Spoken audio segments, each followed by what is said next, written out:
दोस्तों अगर आप 4500 रुपए हर महीने मार्केट में इन्वेस्ट करते हैं, मान लेते हैं इंडेक्स फंड में इन्वेस्ट करते हैं, ठीक है, तो एक हिस्टोरिकल एवरेज या रिटर्न के हिसाब से अगर हम देखें तो 13% के आसपास के आपको रिटर्न ओवर द 25 ईयर्स मिल ही जाएंगे। इस बात के चांसेस काफी ज्यादा हाई हैं और हम 25 साल तक इन्वेस्ट करते हैं, ठीक है। तो अगर देखा जाए तो अमाउंट कितना निकल कर आता है, तो अमाउंट निकल कर आएगा एग्जैक्टली अगर आप यहाँ पर देखें तो लगभग लगभग 1 करोड़ रुपया। तो कॉन्ग्रेचुलेशंस, आप करोड़पति बन चुके हैं। लेकिन मजा नहीं आ रहा है। मजा नहीं आया। अब आप क्या सोचेंगे कि कोई ऐसा तरीका नहीं है जिससे हम जल्दी करोड़पति बन सके। ये 25 साल तक इन्वेस्ट करने का क्या मतलब है? 25 साल तक इन्वेस्टमेंट किया और सिर्फ 1 करोड़ रुपया बना, तो इसमें तो बिल्कुल ही मजा नहीं आया। तो मैं आपको बताऊं, एक तरीका है। इसकी नौबत नहीं आएगी। 1 करोड़, 1 करोड़। लेकिन दोस्तों केबीसी हर किसी के बस की बात नहीं, हम सब जानते हैं। करोड़पति बनने का आप ये मान के चलिए कि कोई भी शॉर्टकट नहीं है। अगर आप कोई शॉर्टकट देख रहे हैं तो कोई शॉर्टकट नहीं है। अगर कोई जल्दी करोड़पति बना भी है तो वो कुछ ना कुछ एक्स्ट्रा ऑर्डिनरी उसने किया होगा। तो आप ऑर्डिनरी काम करके कोई भी शॉर्टकट डालकर करोड़पति नहीं बन सकते, आप ये बात तो मान के चल सकते हैं। लेकिन दोस्तों ये आप सोच रहे हैं ना कि 25 साल इन्वेस्ट करने के बाद हमें सिर्फ 1 करोड़ रुपया मिला है।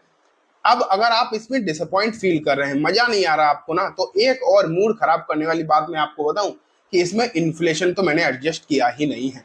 अगर हम ऑफिशियल इन्फ्लेशन देखें आज के समय पर, भारत सरकार जो बताती है 6 से 7% के आसपास बताती है। और हम जानते हैं कि किसी किसी सेक्टर में जो इन्फ्लेशन है वो बहुत ज्यादा हाई होता है। किसी में तो मेडिकल सेक्टर में तो 15% 20% तक का इन्फ्लेशन होता है। बताऊंगा क्या होता है, लेकिन फिलहाल अगर हम इन्फ्लेशन इसमें एडजस्ट कर दें, मतलब मैं मानता हूं सिर्फ और सिर्फ 6%। वैसे तो आप ये मान के चलिए लोग 7% या 8% भी इन्फ्लेशन जोड़ते हैं। मैं ना सिर्फ 6% मानता हूं कि हर साल भारत सरकार के हिसाब से जो होता है वही 25 साल तक चलेगा। सिर्फ और सिर्फ 6% का इन्फ्लेशन हर साल बढ़ेगा।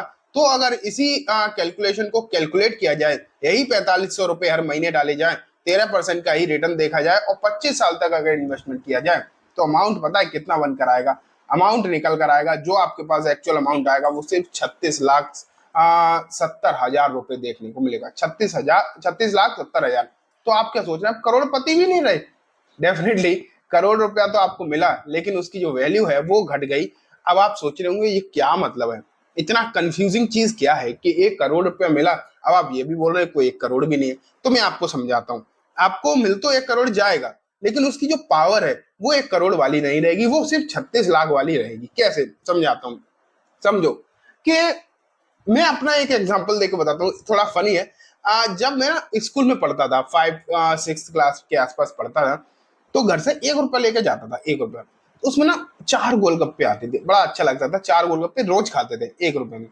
लेकिन अगर आज जाएं वही 4 गोलगप्पे खाने तो लगते हैं 10 रुपए। मतलब महंगाई कितनी बढ़ गई? 10 गुना। जो 1 रुपए के 4 गोलगप्पे आ रहे थे वो अब आ रहे हैं 10 रुपए के 4। तो मतलब आप ये मान के चलिए बीते 20 साल में जो प्राइस की पावर है वो 10 गुना घट गई, गोलगप्पे की गई। इसमें हर केस में अलग अलग होता है। आप साइकिल लेते थे, पहले ना 2000 रुपए में एक बढ़िया साइकिल आ जाती थी, अच्छी खासी साइकिल आती थी 2000 रुपए में। लेकिन अब आप जाएंगे ना साइकिल लेने वही, तो 6 से 7 हजार से कम की तो कोई साइकिल आ ही नहीं सकती। आप ये मान के चलिए 6-7 हजार से कम की कोई साइकिल नहीं आएगी। तो अब आपको समझ में आ रहा क्या मतलब है कि पहले पहले जो 2000 रुपए की वैल्यू थी वो अब उतनी ही वैल्यू अब 6000 रुपए की है। मतलब क्या हुआ है कि पैसे की जो पावर है वो घट रही है। क्यों घट रही है? इन्फ्लेशन की वजह से। इन्फ्लेशन क्या होता है? महंगाई दर जो हर साल बढ़ती जाती है, हर साल बढ़ती जाती है, इंक्रीज होती ही चली जा रही है, इसे हम बोलते हैं महंगाई दर। तो अब आप जो इन्वेस्ट कर रहे हैं ना, जो आप इन्वेस्ट कर रहे हैं, महंगाई की जो मार है उस पर भी पड़ने वाली है, उस पर भी पड़ेगी डेफिनेटली। कि अगर मान लेते हैं आपके पास आज 1 करोड़ रुपया है, आज 1 करोड़ में आप एक बंगला खरीद रहे हैं, मान लेते हैं कि एग्जांपल ले रहे हैं, आप 1 करोड़ में एक बंगलो खरीद रहे हैं, ठीक है। लेकिन 10 साल में उसी 1 करोड़ में आप बंगला नहीं खरीद पाएंगे। क्यों नहीं खरीद पाएंगे? क्योंकि आपकी 1 करोड़ की पावर कम हो जाएगी। अब मुझे लगता है आपको समझ में आ गया होगा। तो अब आप ये सोच रहे होंगे कि यार तो फिर इन्वेस्ट करने का फायदा ही क्या है? अगर 1 करोड़ हमने कमाए भी, वो भी 25 साल बाद कमाए, तो आखिरकार फायदा क्या हुआ? फिर तो इससे अच्छा तो इन्वेस्टमेंट करें ही ना, तो ही ज्यादा बढ़िया है। तो अब मैं आपको बताता हूं कि आखिरकार इन्वेस्ट नहीं करें तो क्या होगा और इन्वेस्ट करें तो क्या होगा। ठीक है, ये थोड़ी सी वीडियो आपको डिसअपॉइंट कर सकती है, लेकिन जो फैक्ट है वो मैं आपको बता रहा हूँ। फिर से मैं आपको कैलकुलेटर पर लेकर चल रहा हूँ। ठीक है, फिर से हम कैलकुलेटर लेकर चलते हैं आपको, और यहाँ पर आप देखिए हम इन्फ्लेशन एडजस्ट की ही बात करेंगे। ठीक है, तो वही 4500 रुपए हमने हर महीने इन्वेस्ट किए 13% की दर से। वैसे तो मैं 13% कम ही ले रहा हूँ, ऑन एन एवरेज 15-16% तो मिल ही जाएंगे जहां तक उम्मीद है, लेकिन फिर भी मैं 13% ले रहा हूँ। 25 साल का इन्वेस्टमेंट किया। अब ये हमने मार्केट में किया था, इन्वेस्ट स्टॉक मार्केट में, म्यूचुअल फंड या इंडेक्स फंड के थ्रू किया था। तो हम एक अंदाजा लगा रहे हैं कि हमारे पास इन्फ्लेशन एडजस्टेड जो नंबर आएगा वो लगभग 36 लाख के आसपास रह जाएगा। लेकिन अगर हम इन्वेस्ट ही ना करें, हम ये सोच लें कि क्या फायदा होगा इन्वेस्टमेंट करने का, इन्वेस्ट ही ना करें, तो हम क्या करेंगे, दो ऑप्शन आते हैं, या तो कोई फिक्स रिटर्न वाला जैसे कि एफडी वगैरह, या फिर सेविंग अकाउंट। तो मान लेते हैं एफडी में। एफडी में कितना मिलता है, अभी मिल रहा है 6%। ये बढ़ते बढ़ते कम ही, मतलब हर साल के हिसाब से कम ही हो रहा है, लेकिन फिर भी मैं 6% ले रहा हूँ। 6% अगर हम लेते हैं, ठीक है, तो आपका अमाउंट कितना निकल कर आएगा, पता 6% हमने इन्फ्लेशन लिया है, तो आपका अमाउंट जो है जितना इन्वेस्ट होगा उतना ही रहेगा। देखो एक्सपेक्टेड अमाउंट अगर आप देखोगे तो इसमें कोई दिखाई ही नहीं रहा। क्यों नहीं दिखा रहा, पता है क्यों नहीं दिखा रहा, क्योंकि जितना आपने इन्वेस्ट किया, ये कितना आपने इन्वेस्ट किया, ये देखो यहाँ पर अगर आप देखोगे तो ये आपका इन्वेस्टमेंट अमाउंट है जो कि निकल कर आता है लगभग 13.5 लाख। 6% एफडी दे रहा है हर साल और 6% का इन्फ्लेशन है, तो मतलब आपका इतना ही रहने वाला है, कुछ भी यहाँ पर बढ़ेगा नहीं और कुछ भी घटेगा नहीं। और जहां आप आज स्टैंड कर रहे हैं 25 साल बाद भी वही स्टैंड करेंगे। तो ये तो हो गया एक बहुत बड़ा लॉस, बहुत बड़ा लॉस हो ही गया ना, कि हमने तो इन्वेस्टमेंट ये सोच के किया था कि हम फ्यूचर में बहुत पैसा कमा लेंगे, लेकिन यहाँ तो कुछ बढ़ा ही नहीं, क्योंकि जितना एफडी ने बना कर दिया उतना तो इन्फ्लेशन ने खत्म कर दिया।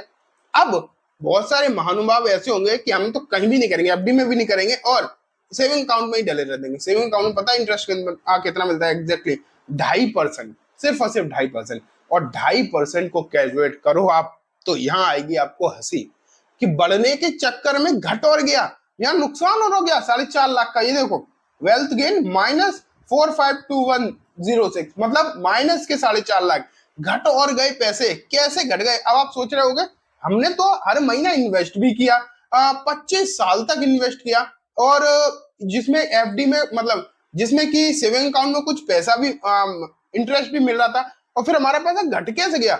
घट इसलिए गया कि इन्फ्लेशन था 6%, मिल रहा था 2.5%। बात समझ में कि अगर इन्वेस्ट करेंगे ही नहीं तो ये होगा, सेविंग अकाउंट में पैसा रखा रखा खत्म ही होता चला जाएगा, धीरे धीरे करके खत्म हो जाएगा। जहां आप 4,500 रुपए जोड़ रहे थे हर महीने, वहां खत्म और हो रहा है, और जहां एफडी में 6% मिल रहा है तो 6-7% का इन्फ्लेशन भी है, तो आपका कुछ बढ़ेगा ही नहीं।